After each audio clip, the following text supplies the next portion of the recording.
Welcome to Chillin' 101. We hope this video helps.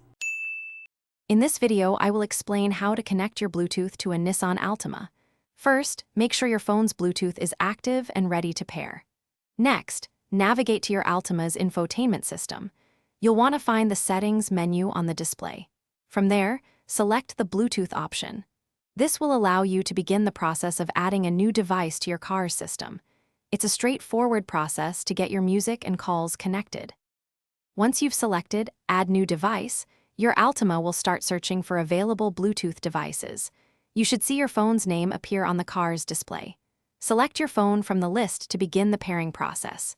Both your phone and the car's screen will then show a unique pairing code.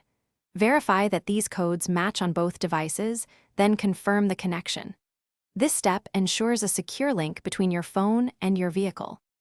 If you experience any trouble connecting, don't worry, there are a few simple fixes. First, try deleting any old or unused Bluetooth pairings from your car's memory. Sometimes, a fresh start helps. Also, restarting both your phone and the Altima's infotainment system can resolve minor glitches. Always keep your phone relatively close to the car's system during the pairing process for the best signal. These steps usually clear up most connection problems. Congratulations! Your phone is now successfully connected to your Nissan Altima's Bluetooth system. You can now enjoy hands-free calling, stream your favorite music, and use navigation audio directly through your car's speakers. This makes your drive safer and much more enjoyable.